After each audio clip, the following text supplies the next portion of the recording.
guys ready to see some hockey mansplain the backcountry to you? Nobody? Huh? Are you guys excited to see some of these great forecasters talk about snow safety? Oh, that's great. Are you guys ready to win a snowmobile or what? Well, thank you guys for coming out here. And if the person next to you is talking, so be quiet right now. Like that, you're going to see a shirt there.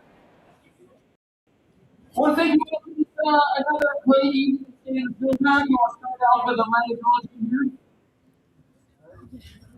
We'd like to acknowledge some of the traditional, ancestral, and unceded Tanaha and Senex people, the Senex peoples. We feel privileged and grateful to be here and honor the ongoing presence of the Senex land. We're mindful of how we carry ourselves today and how we honor the water and intelligent beings. So what's the state of the snowpack? Anybody know? Come on. I know. I got the cheat sheet here. So essentially, what we're doing is we're creating community conversations and trying to save lives in the backcountry. For anyone who's new to the state of Snowpack, we're a nonprofit organization committed to making Snowpack knowledgeable, accessible, approachable, and community driven. State of Snowpack delivers this knowledge through free community-based avalanche awareness events held across Canadian mountain towns every every winter. Each season, the network of chapters continues to expand, reaching more communities and bringing the story of the Snowpack to more people than ever before. State of the Snowpack will be hosting events in 10 mountain towns across Canada. If you have questions, connect with the folks in this community. We want to create a community of people who travel safely in the backcountry. And make sure you enjoy the night. And this could not be possible without a lot of our sponsors. I'm going to get Chevy here to come up. He's one of the board of directors to talk about our sponsors. Come on, make some noise for Chevy. Thanks, Chris.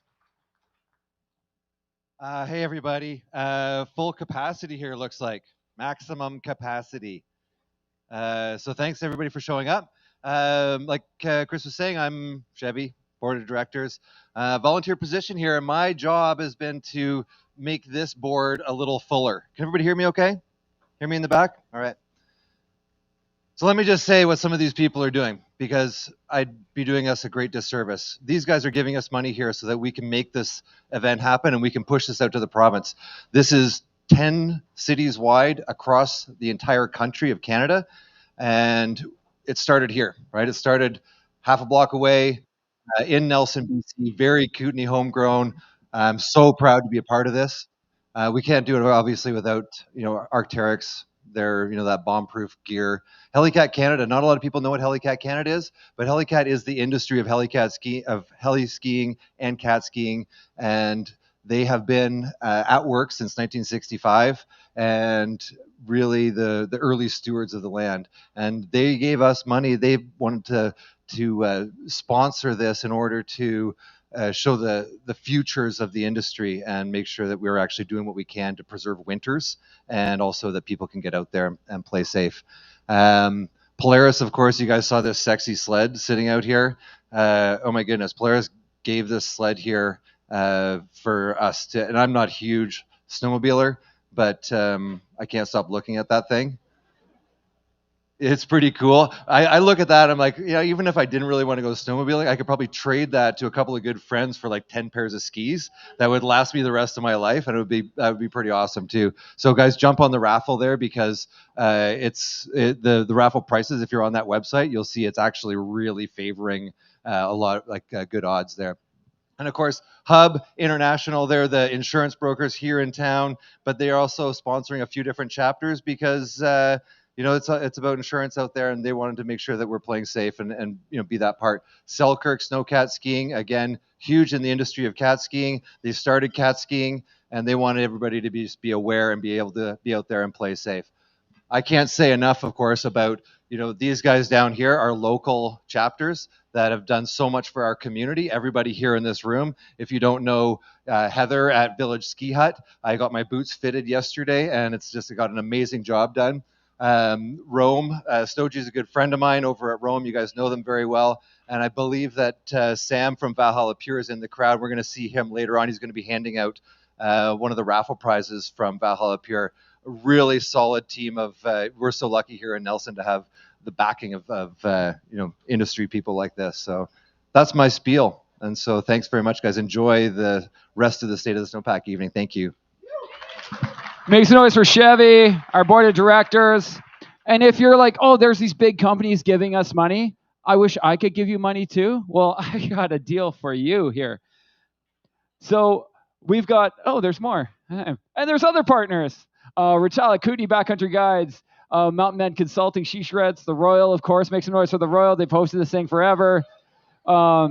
Special Equa, special, their specialty is Risk Partners Corporation, and Whitewater Mountain Resort, which we'll be talking from a couple of their forecasters tonight.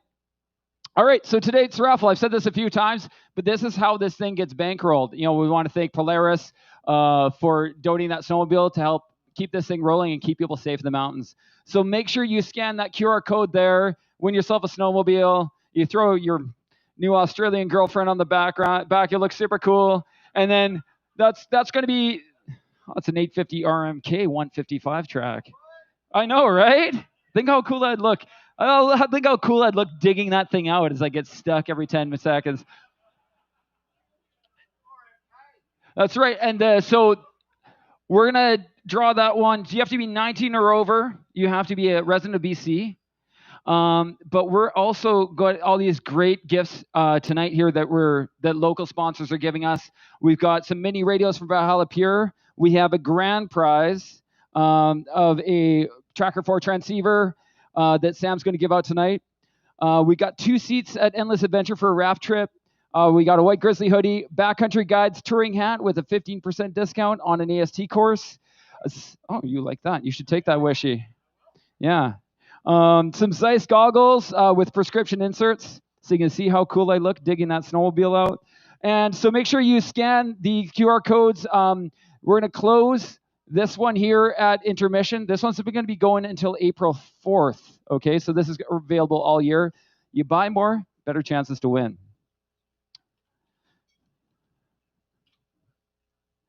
All right. So we got the State of the Snowpack website. Visit this website to learn more. Make sure to follow us on social media. Sign up for the newsletter and find out other State of the Snowpack events across Canada this season. Again, we work hard to try and keep you guys safe, and the best way to keep you safe is to spread as much knowledge as possible. So, hey, raise your hand if this is your first ever State of the Snowpack. All right, make some noise for these people. Coming out, getting safe.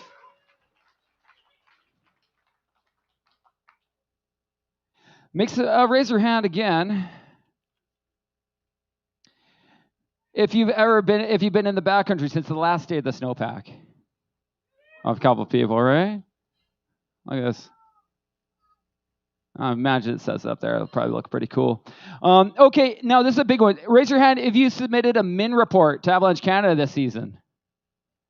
Make some noise. This is really important. Make a ton of noise for these people. This is amazing. Essentially, they're reporting on what they see in the backcountry to share that knowledge, and that's essentially what we can do. We can't do it without people for them. Okay, and make some noise if you're a ski guide here. Or raise your hand if you're a ski guide here. Everyone boo that ski guide over there. It's a tradition we do every time. It's awesome. All right, well, I want to talk a little bit about tonight's presenters before I dive in. We got some amazing presenters, both from, does anyone have a AA battery here? We got both from Whitewater's forecasting team. Click it again. You click it again. I keep going. Oh, look at them. Let's go back. There we are. All right, we got our presenters here. You might recognize this guy. This is Wes Wishlow's stunt double, the Duke of Hazard out there. That's Mr. Jason Wishlow we got right here. He's one of the Avalanche forecasters.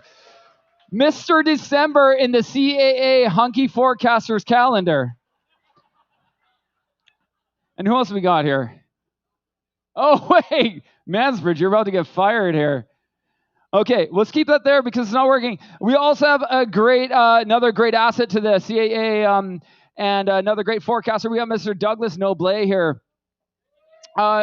He's going to be talking about the history of Avalanche activity around the ski resort. It's really important to know the history because the history of Avalanches helps determine the future.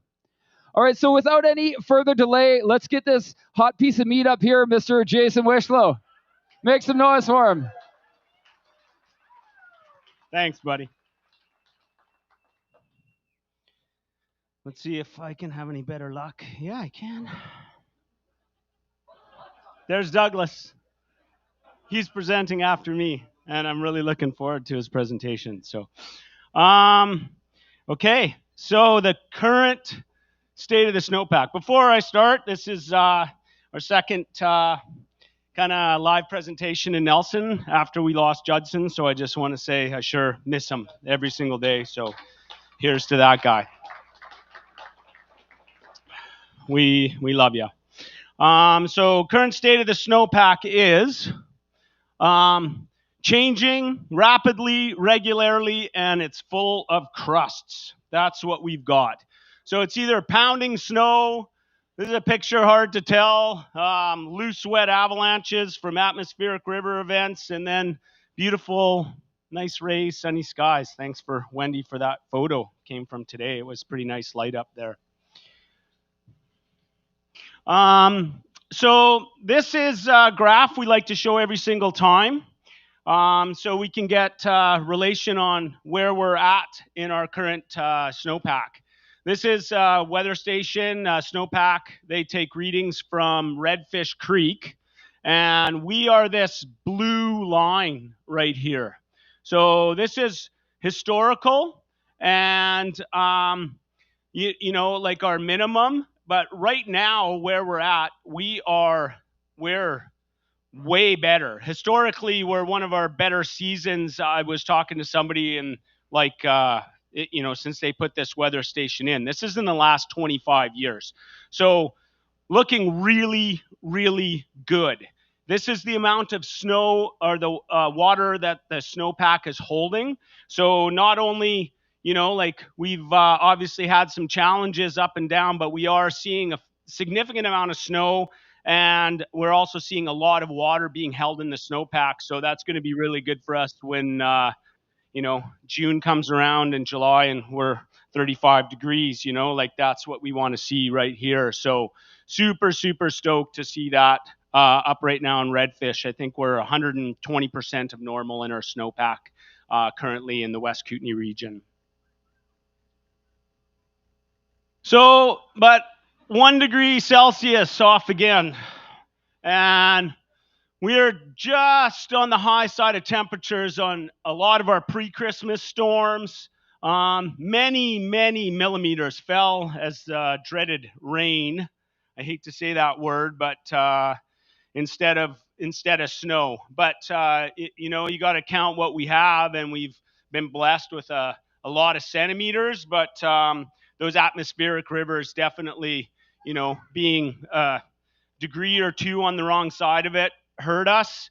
But we were, you know, like starting the season, and then farther north, the temperatures held, and we were well behind. You know, Fidelity, if anybody's been to Rogers Pass, they have a research station up there, and right before Christmas, they were pushing 300 centimeter snowpack, and we were like a meter 60 or something like that. So we were well behind.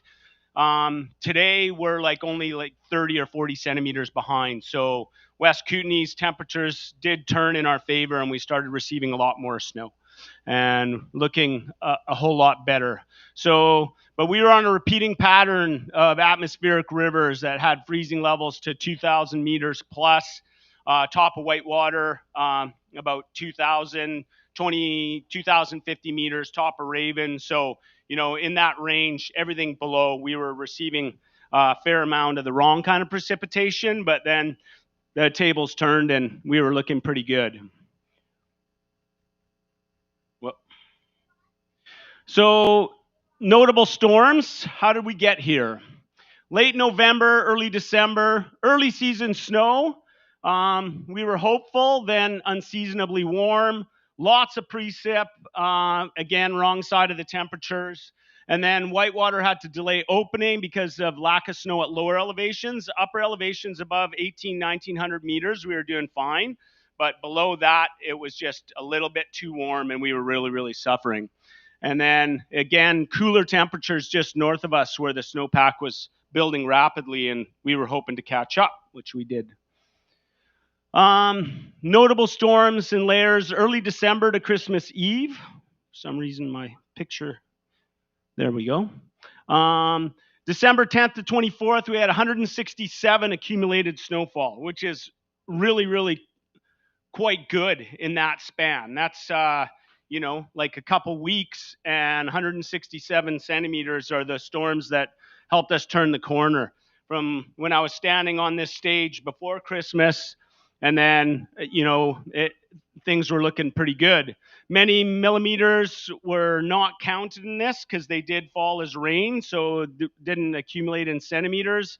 And freezing levels were a challenge with temps fluctuating, creating crusts. I'm going to talk about crusts a lot. I don't know if you can see this picture, but you know, like our snowpack right now, it's like crust here, crust here, crust here, crust here, crust here. It's just it's full of it. And but those crusts are holding things together at lower and higher, and you know, so snowpack's looking fairly right side up. We had repeating storm slab problems, but the crusts were preventing any significant deeper instabilities from being triggered because we get a storm slab, we get a crust, it would snow on top of that. So it was like mainly these storm slab problems that were failing on these crusts. And again, snowpack was right side up. Christmas Eve to January 12th, lots of snow, finally cooler temperatures.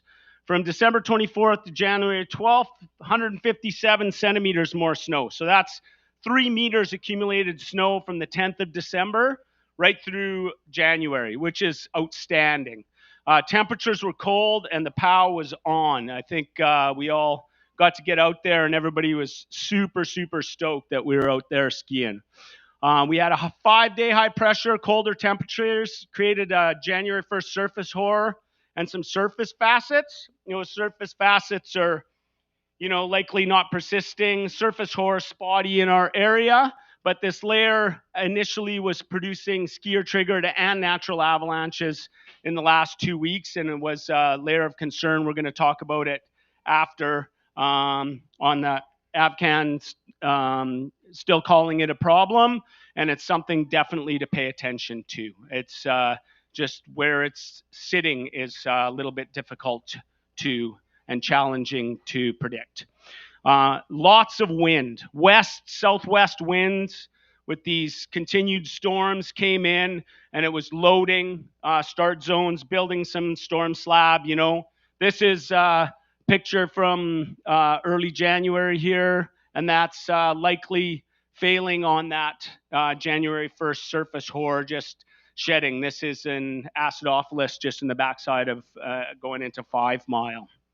And we had 5 freezing rain events, created thin crust in the snowpack. It seemed like all these storms, cool, come, and then we get these brief moments of freezing rain. So freezing rain, still below zero, warm air aloft, and then you get snow, falls through this warm air, melts it, and it doesn't have time to reform back into a snowflake. And so when it comes through, that's the stuff that you get to your windshield and there's this much ice sticking to it, and it takes you 25 minutes to scrape your windshield before you leave. And it's nasty stuff, but that's how it forms. And seems like this year we've been peppered with it the last month or so. So I want to give you some good vibes. January 7th, 2026. Was anybody at Whitewater that day? I think you'd remember if you were, because it was one of the hardest I've ever seen it snow at Whitewater.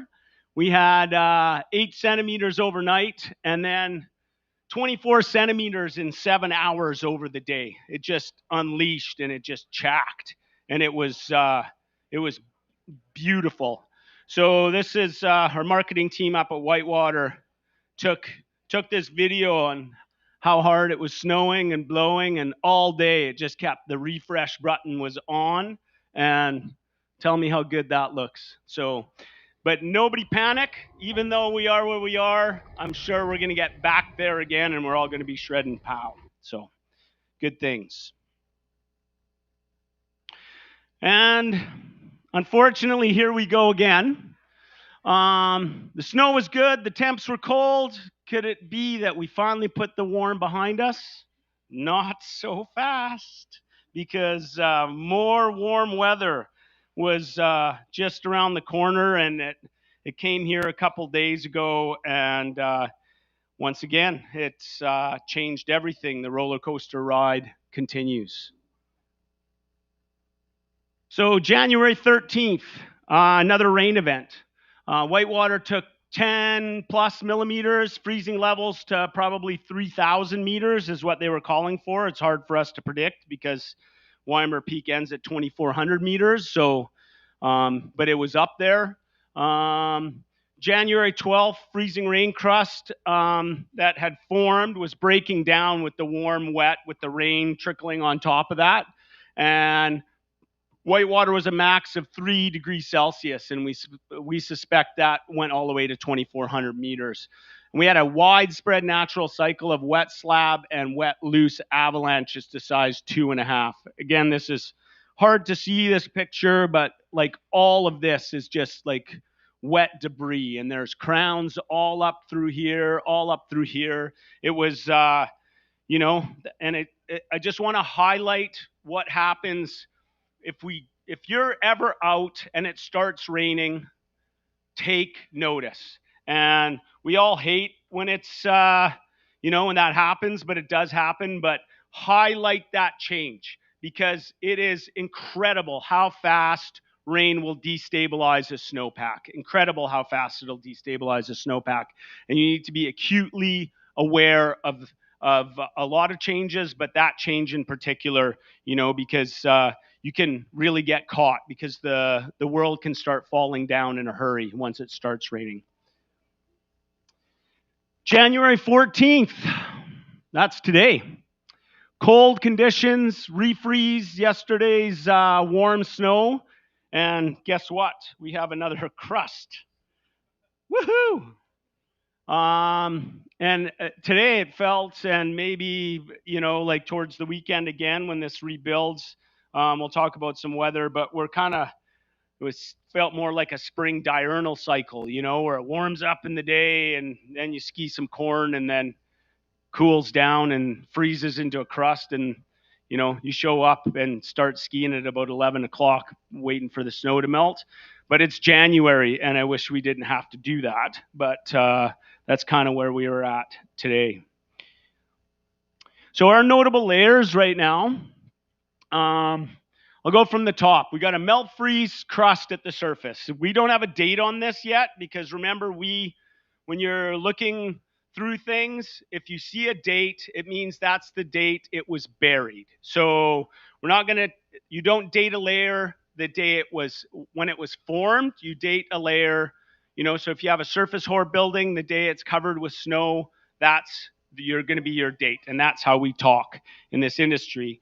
January 12th, freezing rain crust, which was breaking down. We only had a few centimeters on top of that, and then the rain and the warm temperatures pummeled it. January 6th, another freezing rain crust, down 30. And I think we did a heli control mission. I'll show you some videos of that in a little bit. But I think that kind of was a failure plane. Not very much snow. We weren't stepping down too deep today. January 2nd, surface hoar, facets down 70 centimeters. Again, I think a lot of these surface facets are probably done their thing. They tend to, you know, not persist for a long time. That January 2nd surface hoar in our area. Again, I'm talking immediately around the Whitewater area. You get farther north, that January 2nd surface hoar is a little bit bigger and a little bit more widespread and more reactive. We did have avalanches on it, but again, that's one thing if you're traveling to go anywhere, to really do a little bit of research about what it is that you might see there. You go farther north, that January 2nd surface hoar is a big one in play. Not that it's not for us here, but it's definitely a little bit more spotty. So December 24th, we have a melt freeze rain crust, and that's down about 90 centimeters. December 16th, we have a melt freeze rain crust, and that's down 120 to 150. November 21st, melt freeze crust is down 170 centimeters. Average snowpack in the Whitewater area, backcountry at about 2,000 meters, we're, 230, 240 centimeters. So we're looking really, really good. And 1, 2, 3, 4, 5, 6, 7. I think we probably have about another 30 crusts in the snowpack, but who knows? We've got a lot of them anyway. These are the main ones that we're tracking and trying to figure out when we're digging a profile what's what. And speaking of a profile, nice segue. This was a profile we dug in our summit weather plot January 12th. Ben Westrick, one of our patrollers who's sitting here, is on his way to Japan in a couple of days. Good for him.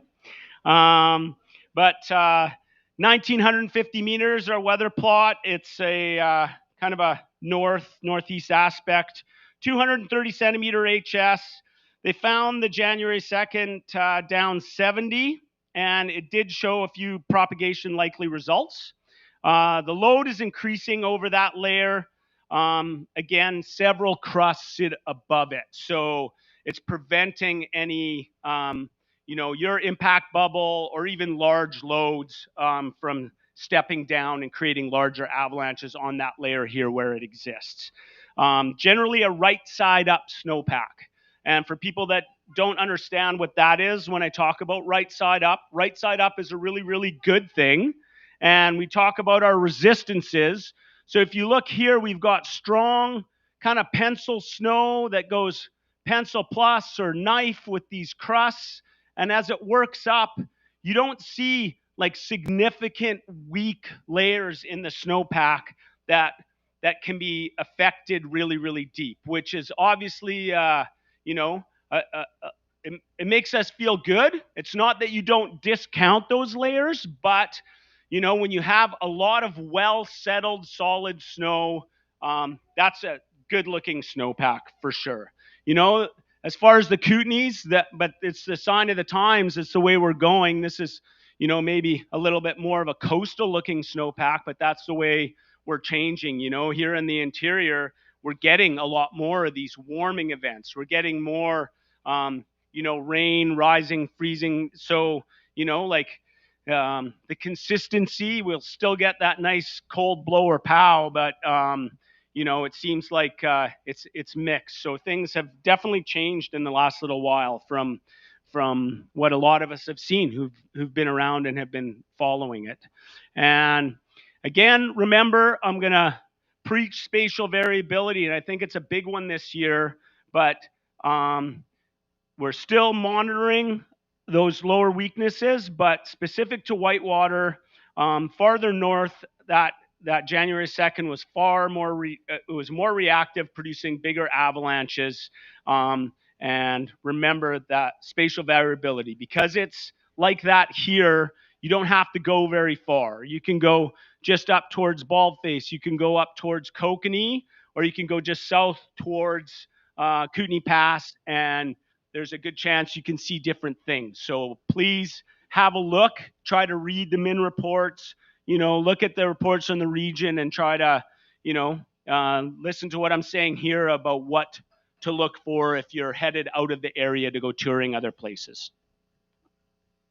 So on to Avalanche Canada and their danger ratings. As of today at 4 o'clock, calling the hazard moderate, low.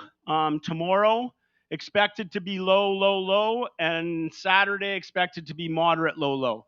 So why the difference tomorrow? I think we're expecting a refreeze, which means all that moist snow, everything we had, freezes solid, and basically you have one big crust that's covering everything. Doesn't mean it's impossible to trigger an avalanche. It just means it's a lot harder. Remember, on a low hazard, small avalanches in isolated terrain are still possible. And if you get yourself in an extreme piece of terrain and even kick out a small size one, it can have a lot more consequence depending on the terrain that you're in.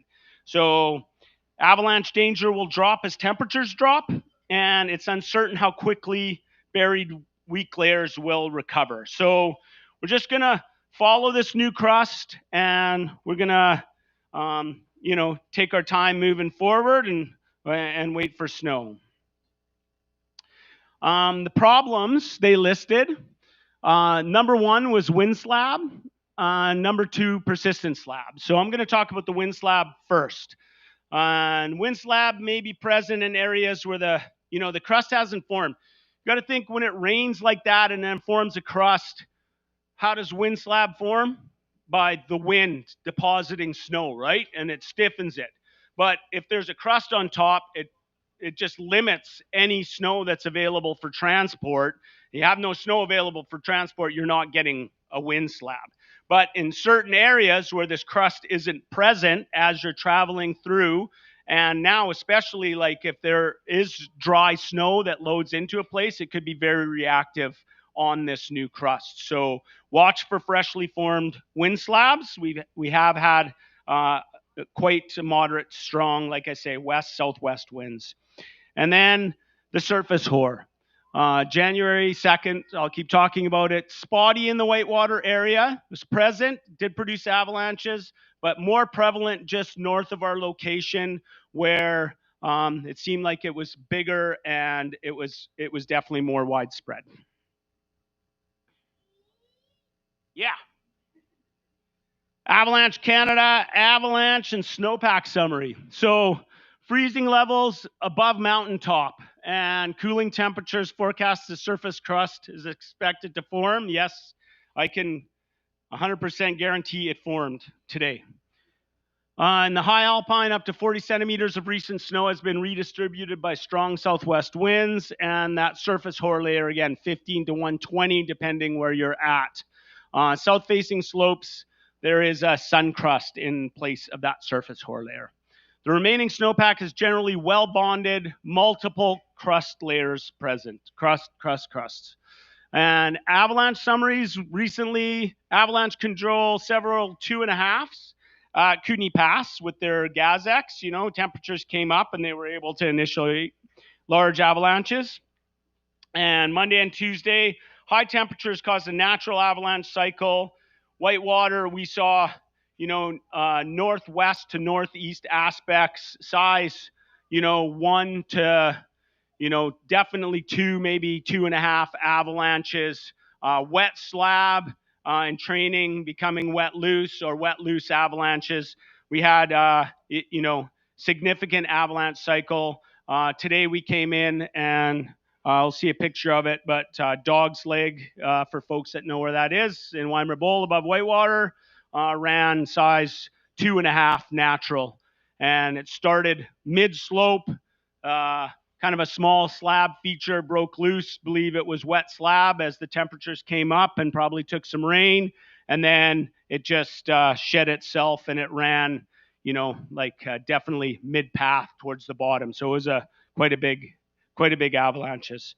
And then just outside our area, there were also a few very large size 3.5 persistent slabs. That's farther north than the Whitewater area where we're focusing on here today. Terrain and travel advice.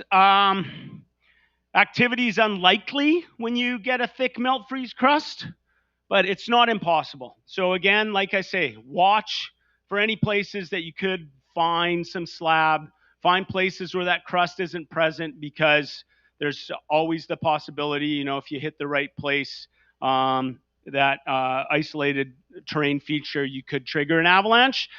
Even if it's small and you go for a ride on a surface crust like that, it's probably not going to be a pleasant ride.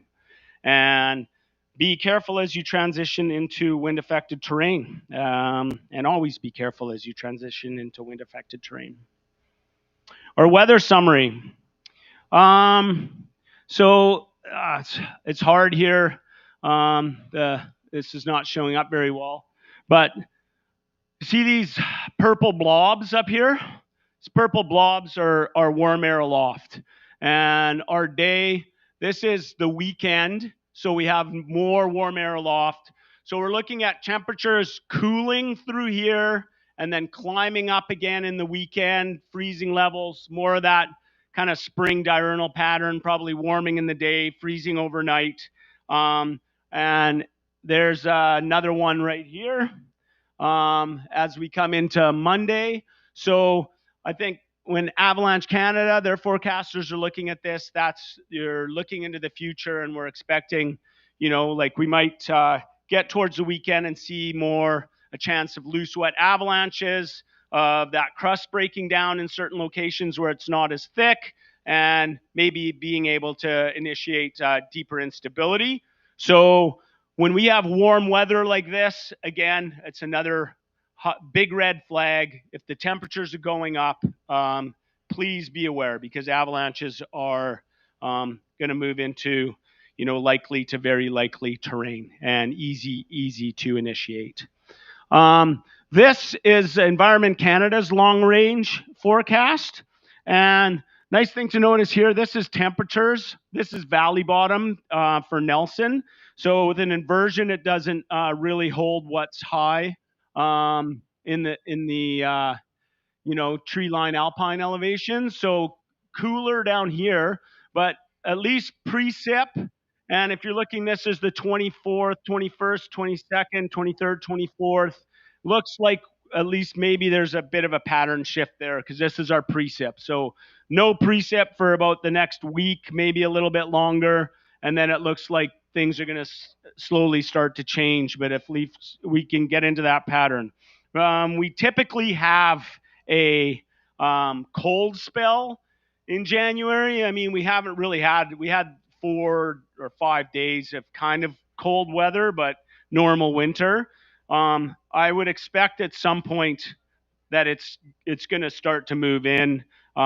Let's hope and that it comes with a bunch of moisture and we can start powing again. So our weather summary, again, 10 days, warmer, kind of high pressure, fluctuating temperatures, but generally warm, inversions, above freezing layers, potentially above Weimar Peak again, 2,400 meters. And let's hope to see a pattern change by the 22nd of January onward, but time will tell.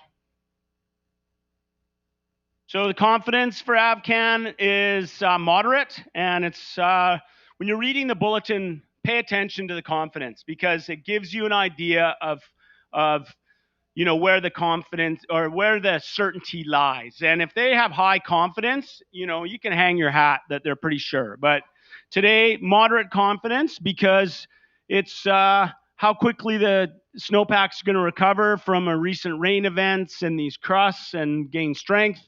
And uncertainty is due to the fact that persistent slabs, that January 2nd, again, is what they're talking about, are difficult to forecast. And, they're buried deep now. Are they there? Are they not? Just be aware that in larger features, you could step down to a deeper instability if you do trigger something.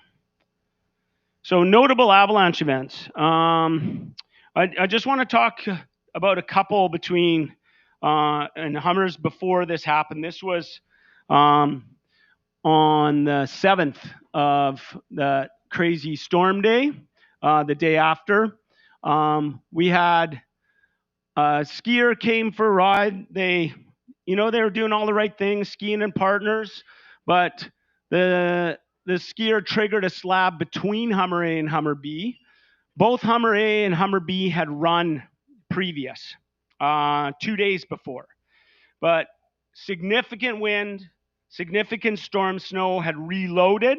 They ski cut the top, made it through here. One skier came in. This feature had not run. That skier was captured, carried 100 meters, hit some trees, managed to make it to the lodge, and definitely suffered some injuries. But it just highlight that features like this, and Douglas is going to talk about some of this, but these features run routinely. So, giving them a little bit of extra time after a storm cycle isn't necessarily a bad idea, especially if there's been significant wind and loading. Remember how fast things change. And then at the same, just after that, we looked up and we could see these crowns over in here. And I thought it was a natural, but then thank you to whoever this was that posted this min. It was a skier triggered avalanche, and a couple people went for a little ride in here and ended up being fine. But it just showed like we reached a tipping point and the slab density settled enough and it became easy to trigger. And this was about 30 centimeters deep. So I think it was sitting on top of the freezing rain crust and it just became easy to trigger. So glad everybody's okay. Thank you. I'm never passing judgment, you know, like skiing in a place like this, you know, here during a storm, I've done it many, many times, and this feature doesn't go that often. And when it does, it's you can see the run out here, you know, clean some trees off, but there's a lot of little trees in there, and it's definitely a tricky place. So I'm glad those people are okay. Really, really glad that they posted them in, because that's how, you know, we gather information, and that's how we learn about what's happening out there and how everybody else can learn as well. So, you know, like there are times when things change, they reach a tipping point, and all of a sudden things like this started happening, and that happened to be one of those days. And today, Wendy, who presents, she's doing the next State of the Snowpack, Wendy Lewis, CA forecaster as well. And I and Tyler Abbott did a heli control mission in Weimer Bowl. And, you know, want to test, again, for people, we don't control the bowl regularly. When we do a mission like this, it's because we have events coming up and because we're concerned about large avalanches potentially reaching our inbounds terrain. We have goats now, there's a road that comes through there, and avalanches will reach that area. From the Hummer area, avalanches will come across the creek and affect that road. So that's when we want to test some features and make sure that we're keeping the public safe. We'll go up and we'll do a control mission. So large explosives today, some 25 kilo bags of AMPHO, which gives you, you know, blow this room apart. It's a heavy load of explosives. We threw a couple of those bags, and we really got size 1 and 2 avalanches isolated to the areas that we threw the shots. And it's like you can see some crowns that pulled out. This was the big natural right down here that came out of Dog's Leg. This is where it was initiated. But we really had no noticeable step downs, and suspect that the crust was present at all elevations and holding it together. We threw a bag here, and it basically stripped the snow, hit the bottom. Like I say, a little bit, but you can see how tiny a little pocket that was with a massive cornice dropping on top of it. And it just didn't have, there was no snow really available for it to entrain any mass. So all this snow here, it's overriding that large natural from Dog's Leg, but really it's just snow from this area here. It didn't really take anything from the fan features below it. So a couple videos we can check out from our control work. Pretty cool seeing the shot go off. This is bamboo, and again you can see where it comes down, and you know it's a size 2 for sure. Impressive avalanche, but the bulk of the snow came from here, and no real snow is coming from down there because that crust was present and holding it together.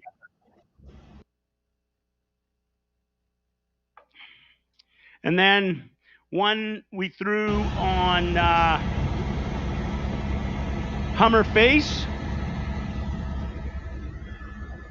And a lot of this had run yesterday during the storm. but we managed to clean out Hummer Face and take that cornice out of there. When you get warm weather, we're quite concerned with cornices and failing. You know, like those, if they come down in warm weather, you don't want to be underneath them, I promise you that. But again, that avalanche stopped, you know, at the top of the path. It was, you know, it just couldn't take anything else. A lot of the snow had been stripped already yesterday when we got the warm weather and the rain. So that's was our mission today, and it gave us some really good answers to our questions about what was happening out there. But again, really heavy loads. We weren't able to initiate very deep avalanches. That's early season from, I think, a couple of years ago.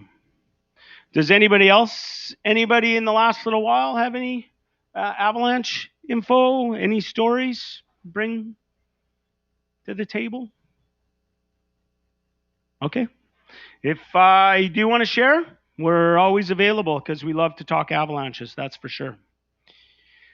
So should you post them in? Yeah, you should. You know, see something, say something. It helps all of us. Helps us as forecasters. It helps general public. It just gives so much information. You know, it doesn't even have to be an avalanche. It could be if you went out there and had a great day and there's no crust in your ski and pow, then say something because that's good information too. So tonight I want you to take away that we're looking at a generally right side up snowpack with a whole bunch of crusts in it that are holding it together really well. Unseasonably warm weather in the forecast is going to promote settlement and bonding. Here's something I look at. It's a general rule of thumb, but short-term warm is bad. You know, we look at what happened. Snowpack warms, it doesn't like it. It doesn't take change, and we started to see a lot of avalanches. Long-term warm is good for the snowpack because it just settles everything, it sinters, and it holds the snowpack together. Short-term cold is actually good for the snowpack. You know, like you can have a weakness if it gets really cold from warm, things tighten up, and that's what happened for us today. It gets harder for us to initiate avalanches because it's tight. But that doesn't last very long, and long-term cold is bad because it starts to rot the snowpack in a lot of ways and facet things out. Monitoring lower weaknesses is what we're doing, but currently many crusts are holding the pack together and preventing any deeper slabs. So we're not seeing step downs, but that doesn't mean we won't be seeing them in the future. So we're still watching for that. And conditions can change fast. Expect more variability this season. We're going to get storms. We're going to be ski and pow. We're going to be super stoked. But the way the season's going, I expect, you know, the highs and lows likely to continue. And I hope I'm wrong. I hope it gets consistent and evens out. But, you know, if I'm looking at the pattern of where we've been for about the last 2 months, I would expect things to probably keep going the same direction. But we'll see. And again, please, when there's times of change, use caution because that's the times where things on the snowpack, like I say, hates change. You know, you start seeing rain, significant wind, significant precip, warming, cooling, all those things. Pay attention because that's changing the snowpack and lots of times changing it in a way that's increasing hazard. So thank you very much for listening and coming out and supporting State of the Snowpack. I really appreciate it. And enjoy Douglas's talk because it's going to be awesome. Make some noise for Mr. Jay Wishlow. Probably the reason it's getting so hot out there. Okay, spoiler alert, we're going to take a little intermission here. So at the end of the intermission, these things, the draw is going to be off for the everything but the snowmobile. That snowmobile, someone drove it away. Oh well. I guess the snowmobile's gone. No, the snowmobile will be back. It's worth 21 grand. So if you buy 20 grand worth of tickets, you'll still come out on top. We're gonna take a little intermission for 10 minutes. Make sure you introduce yourself, meet someone new. There's one ski guide over here. She'd love to talk about how she's a ski guide. And we'll see you at 10 minutes for Douglas Noblet's talk. Take care. All right. Let's make some noise right now. We got Douglas Noblet. He's a CAA Pro Avalanche Forecaster Supervisor at Whitewater. He's going to go through the history of the historical avalanches around Whitewater. Again, like I say, if we know the history, it helps predict the future. So everybody make a ton of noise for Mr. Douglas Noblet.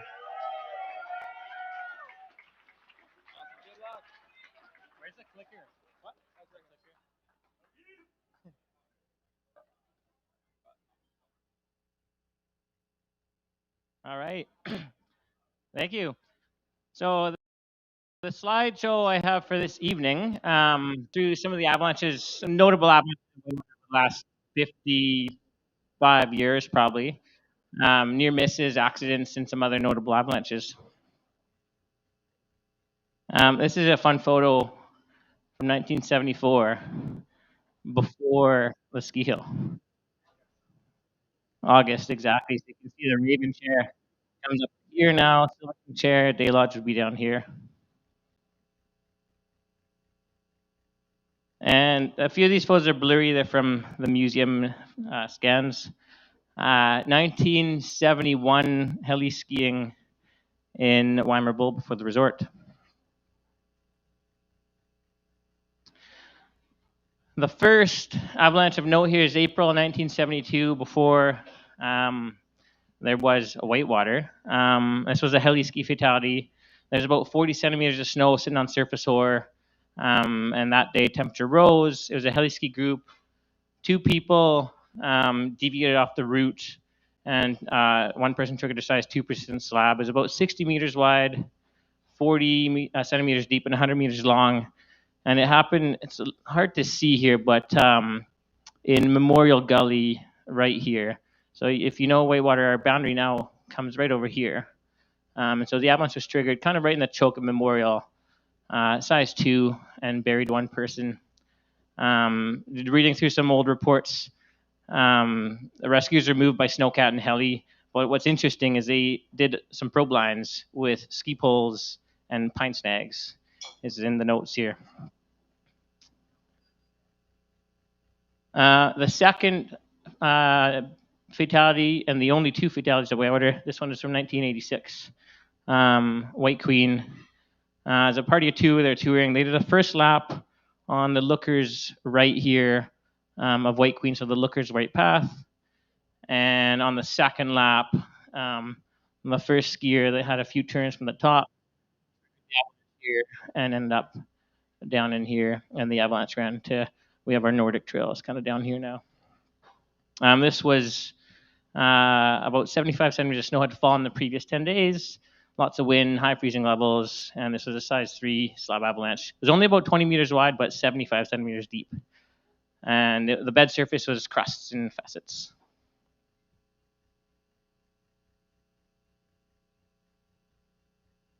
This one here, there's been kind of 3 bigger avalanche accidents on Evening Ridge in each of the features. So East Peak, Whalesback, and Ecstasy. This was in 1996. It was a size 2.5 persistent slab.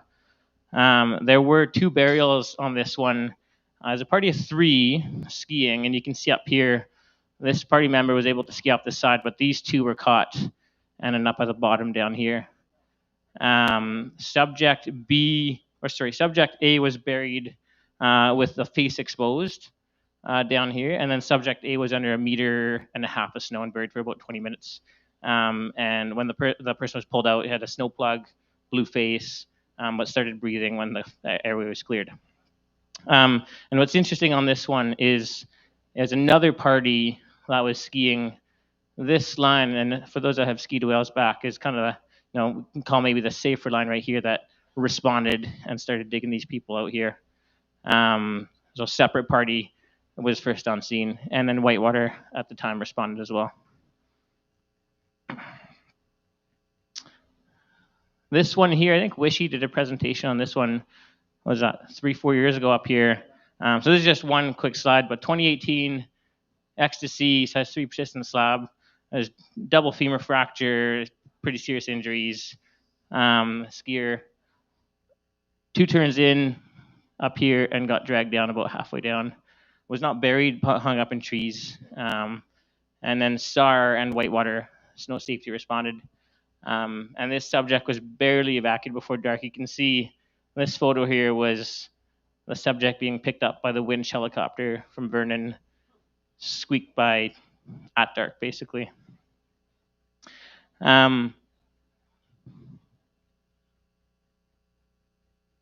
Oops, there we go. A few months after the Ecstasy Avalanche, I ended up chatting with the subject, and this was his quote, which I'll let you read. But it was interesting to know, he felt the snow change. He still went.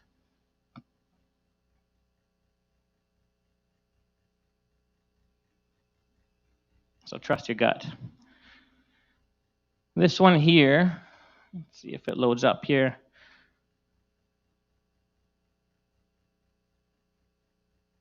There we go. December 2021, first peak. So kind of the three main features on Evening Ridge. This was a size 2.5% slab. There's a party of 4. 2 people are caught, partial burials, but with critical injuries. There are 2 dogs involved as well. SAR and Whitewater responded. You can see the 2 subjects ended up partway down the slope. And you can see the crown here on the photo on the left. That one was a long, cold night. I think a few people in this room responded to this one. And -20. Dark, cold, long night. So this was December 27th.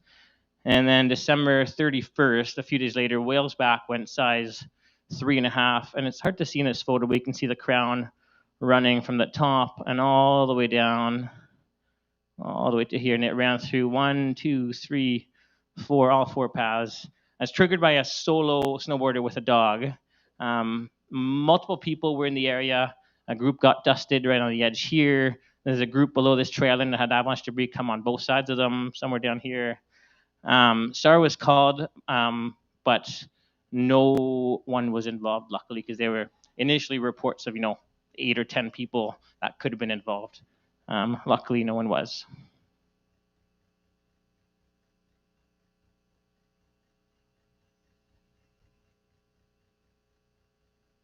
Oh, there we go. This one is an interesting one. I believe triggered by a solo skier up here, and this is Half Dome. It's the backside of Half Dome. And I don't believe this skier was going to ski the slope, but was remotely triggered from here. And you can see, it's too bad, it's hard to see on the screen, but there's a traverse line. You come out of 5 Mile, and you oftentimes traverse to the call between Half Dome and Weimer Peak here, and you can see how this avalanche ran from basically the top of Half Dome on the backside.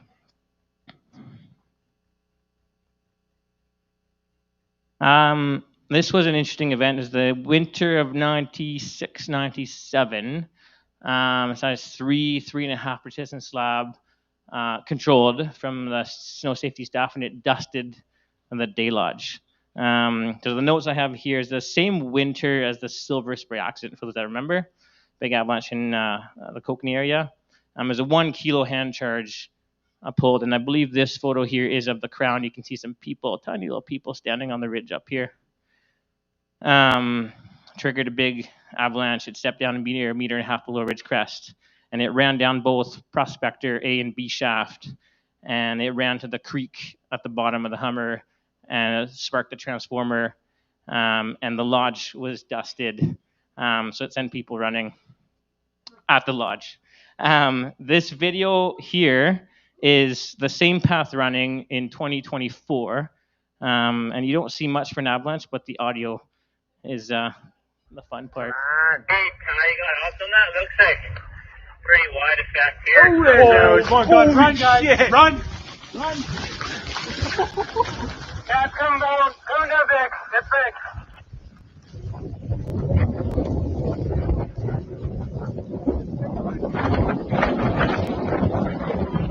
You might get dusted.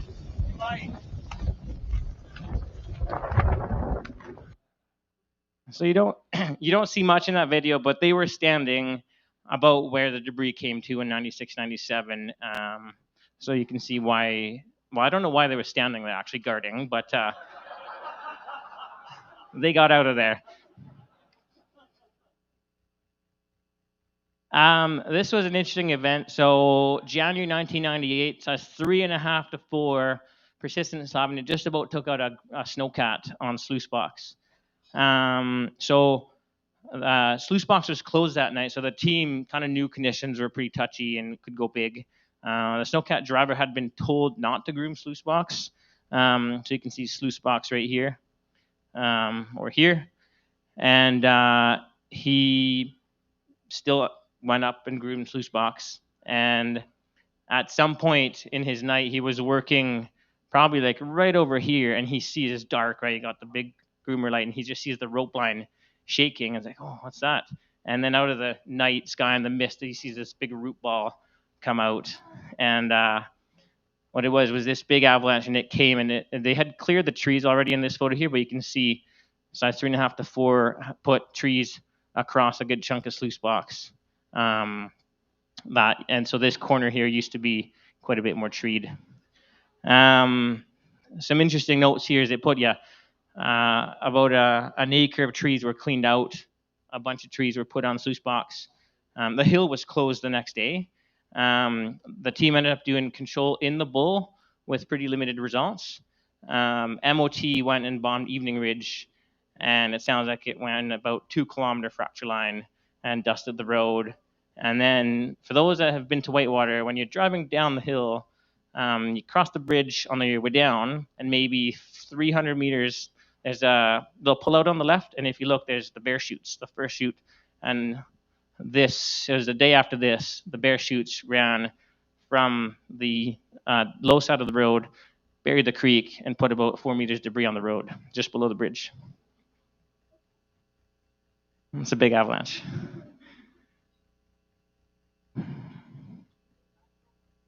This one here was a natural avalanche. So, the bear chutes was heli control, the bear chutes, yeah. This one here was a natural. When they bombed later the next day, they didn't get much for results. This was February 2000 in Goats. So it was a couple of size 2 storm slabs. There's 2 avalanches. So the first one was a size 2 in Jan's Gully, which is the red outline here. It was a full burial with just a hand sticking out. And so the person got caught up here, went for a ride down to about here. Public, skiing over here, or in the area, dug this person out. And then about 2 minutes later, another party skiing Scobbs Knob came over top, unaware of this happening, triggered another size 2, and someone went for a ride all the way down to here. Initially getting hung up in some trees about here, had 2 broken tib fibs, and then managed to get himself loose off the trees and then tumbled all the way down to here, where snow safety staff picked him up. What's interesting on this one is, first one with a full burial, snow safety staff was at the top of the summit hut and could watch. They were watching these people totally unaware of this, and then had to pull rescuers off of helping the first avalanche subject until these people came in. Sure enough, that happened. So December 2022. So this was, I believe, a winter before bringing Goat Slide inbounds. The team is starting to do a bit more control work, just getting familiar with the terrain. This was a near miss with snow safety staff. So the team had come up, team of 2 had come up to here. One team member was over here throwing some shots. The other one had come up. Sunny Rock is this one here, the little boot pack. The team member had thrown a shot, or had cut across the slope, thrown a shot below this rock. Didn't get much for results on his way up. Took 1 step to the left, and then the whole slope all around him fractured, cracked. Luckily, it didn't release where he was standing, but about 2 meters away on his ski tips. Triggered a size 2.5. This team member here thought this person went to the bottom, so that was a near miss. Yeah, Wishy was the other team member. You were there,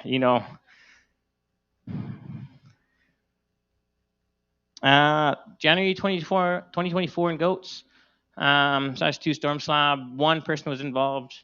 with some serious injuries. A party of 3 returning from 5 Mile, and again, this was before Goats was in bounds. And they had toured up the ridge, and I think they'd planned on skiing these trees. And they ended up at Sunny Rock, and the first party member just went a little too far and triggered this pocket here and went for a ride through these pudgy trees, which are these ones here. Not buried, but pretty seriously injured going through the cliffs. This here is an old photo. It's too bad we can't see the notes on there, but it was from Avalanche control.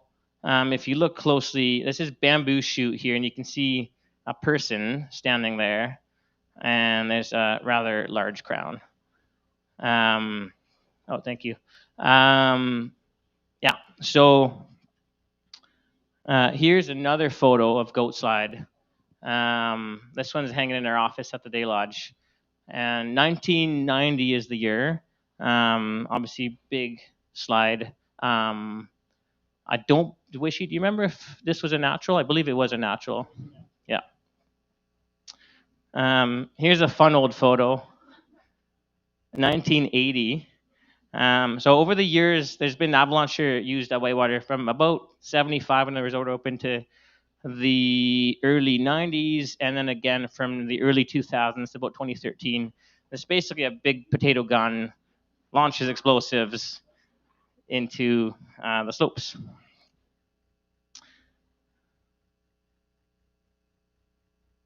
So here's another near miss, a couple near misses. This one was in Catch Basin, and these next 2 near misses kind of lead into where the program is now and some of the changes we made. So this one is 2015, a size 2 storm slab, full burial during control work. So the routine was typically in Catch Basin. We'd throw shots along the top of the ridge, a whole bunch of them along these cliffs in the early part of Catch. And then 2 team members, one would put skins on and kind of work through these fan features below the cliffs to make sure there's no lingering pockets. And in this case, a pocket was found, and there was a full burial with, I believe, just the hand sticking out. And then March 2024, again in Catch Basin, you can see it says 2.5 persistent slab, again, during control work. So again, you can see kind of, typically we'd throw a bunch of shots along the top of the ridge. On this day here, we had thrown all of our normal shots, so, probably 8 in this cliff section from the top. A couple would get thrown down here. And the team was, again, walking through the fan features, making sure, there was no lingering pockets.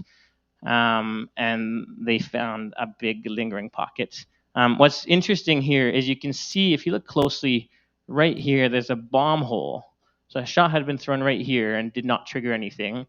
A shot had been thrown over here, didn't trigger anything. There was a big crack noted in the slope. And we talked about it, and then a minute later, the whole thing released. Luckily, no one was injured, but it was a near miss. And so what's interesting here, I don't know if we can adjust the contrast on the screen at all here, but that's too bad we can't see it. But there's the crown here. Anyways, about halfway, so the crown is about 3 meters tall in Catch. And what's interesting is about halfway down, so 1.5 meters, you can see a line of bomb residue and old avalanche debris. And so this slope was, typically in Catch, we deal with new snow, clean it out, more new snow, clean it out. In this case, there's a crust that had been buried in, I believe, February, and it had snowed and added snow and avalanche debris and more snow and avalanche debris, and it reached a tipping point that caught at least myself off guard, because we weren't thinking we were dealing with the crust in Catch. We bombed it. But the debris kind of compounded the problem into there. In March 2024, we had a pretty big cycle. You can see the yellow outline here was a natural size 3.5. They took out these trees. We cored some samples, and the trees that were knocked out were up to 130-year-old trees. It was interesting. You could see previous avalanche damage on the upper side of some of these trees, but this was the final straw and took out quite a swath of trees. The purple ones were either hand-charged, triggered, or helicopter-triggered avalanches in the couple days after this one. And this right here is why, Wishy talked about we don't do much control in the bowl, but now, especially now having goat side inbounds, you can see all of these avalanches would have affected the inbounds terrain in goat side. So that's why we kind of manage, 2, 3, 4 times a season the overhead hazard. Here is an avalanche in the Hummer chutes, and that was one of those purple outlines we saw. The commentary does it here. There we go. Oh! Kelly! Holy shit! Holy fuck! Oh my god, he's coming up the inside! Hey Douglas, this is incredible down here. You're vlogging hardcore. You're hitting the boundary, hitting the rope line, hitting sluice spot. Yeah, I'm not surprised. It's like very good clean out here, like wall to wall.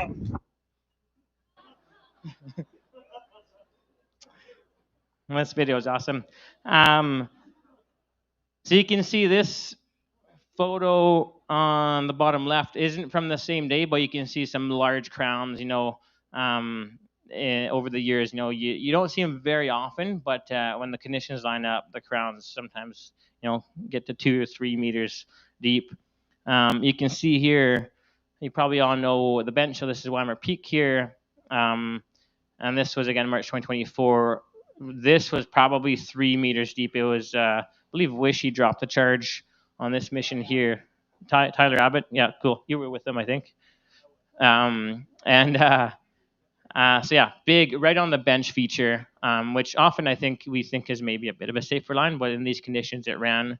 What's interesting here, this was, again, the season before bringing goats inbounds, and there had been a big natural 3.5 that took out all those trees down here, and you can see the debris had been buried a day or 2 prior, and then, 1 day later, goats out of bounds, all tracked out, people totally unaware what happened, and then the next day, Wishy and Tyler go up and trigger another one that comes right to the boundary pretty much again. So that brings us to kind of where our avalanche program is these days at the hill. This is how we break down our terrain. So the yellow outlines are kind of our different zones within the resort tenure. Not all of this is inbounds, obviously, but that's how kind of we break up our zones. And then the blue outlines are areas that will gather observations, either ski touring, we'll collect avalanche objects in that terrain and report that to the InfoX. And obviously there's a number of avalanche paths in each of these zones. Some of the tools we use for managing avalanche hazard. So an easy one is compaction. So in goats, for example, skier traffic. So on days where it snows 10, 15 centimeters over the day, if we have enough skier traffic in there, the public keeps managing the hazard for us. Restriction is another tool, so we just close the train. Ski cutting, and then explosives, so we deploy hand charges. We have a few trams, and then helicopter deployment for some of the difficult areas to access. So here's a photo, kind of how we break down catch for our control. So I have these photos for all our different zones. You can see some of the main kind of avalanche paths in red. All these white spots are kind of different shot placements. And so back to the 2 near misses we had in catch. One change we made a couple winters ago, second season now, is we put a couple of trams here, so these blue lines. And so in the past, what we used to do is we'd throw 1, 2, 3, 4, 5, 6, 7, 8 1 kilo shots in here. And now what we do with this tram is it's just basically a cable, and there's a video coming up, and we can send explosives down the cable to the start zone right in the spot. And the biggest benefit is it reduces worker exposure to avalanche hazard. And you may have noticed if you've been skiing around the hill last winter, this winter's bigger booms, louder shots, and that is because we use less shots in here, but we use ANFO, so bigger, instead of a 1 kilo shot, it's 5 kilo, sometimes 10 kilo. So in goats, we had, before bringing in bounds, I talked about using an avalancher, because again, along the first part of the ridge, we can control from the ridge, but once you get down here, the start zones aren't so much up here where we could walk to along the ridge. The start zones are down in here in John's Gully, and the big crown we saw from 1990 was right under these cliffs. And so launcher was a tool to send shots without sending workers in the terrain, but instead we built this tram that spans a good chunk of goats and allows us to send explosives down the cable. One thing you may have noticed this year around the hill is our rope lines have changed a bit. And so rope lines are now either boundaries or active closures. So this whole rope line down here, when the terrain's open, the rope line's spooled up. And so the signs remain, but the rope line's spooled up. And then when the terrain's closed, the signs read closed, and the rope lines are put in place. I had an interesting moment last season in goats. I had done some control up in here, and I had come to here, and I was deploying one shot in this piece of terrain right here. The terrain was closed. We placed guards. So I had a guard up here, a second guard in here, a third guard probably in here, and a fourth guard at Sluice Corner. And obviously they can see most of the rope line, but they can't stop everyone. And someone decided to cross from about here and traverse all the way over to here. I'm standing here. I've deployed my shot. It's about 30 seconds from blowing up. I'm plugging my ears. I can't unplug my ears. I'm too close. And I just watch the person ski directly below me as the shot goes off. Luckily, it was a pretty small avalanche, but you can imagine it's a bit nerve-wracking when we see public poaching, and that's why, in the last few years, our tolerance for poaching and avalanche closures is tolerance, right? Because we don't want to bury anyone. This is the tram in the summertime, so basically just a big cable spans across. This one in goats is about 1,000 feet long, and has been quite effective so far. So for managing overhead hazard, what I was going to talk about here.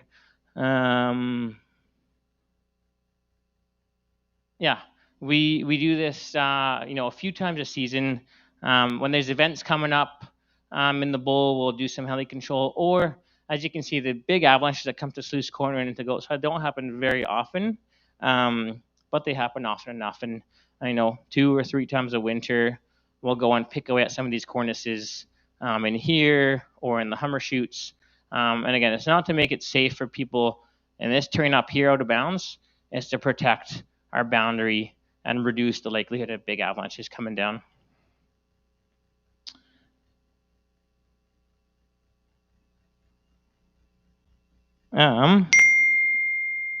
This is run around. some helicopter that's control. a gooder, eh? Pulling trees. Oh yeah. Sick. Wow. Oh, that's good. That's a worthy shot, eh? Awesome.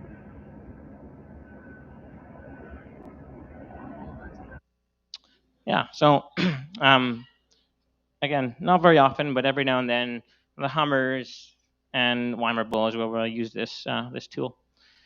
And then the last video I have for you guys here is from CK9, filmed some of this, and I put it together, and it goes through kind of a route and goat side and a bit of hand charging and some control with the tram.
Awesome. Thank you to Kirk Jensen, Jason Wishlow, Mark Austin, Mark Talbot, Ben Westrick, and the Nelson Museum for the stories and the photos. Hopefully this gives you a little history on some of the big avalanches we've seen around Whitewater and kind of where our program is now. Thank you.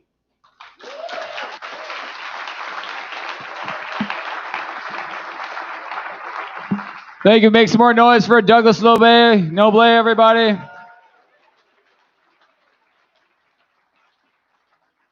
All right, we want to, before you guys go, we're going to make sure we find out who won this stuff. So can we get the super secret laptop up here? Again, thank all our sponsors, particularly the people who supplied the gifts. We got Valhalla Pure, White Grizzly, Backcountry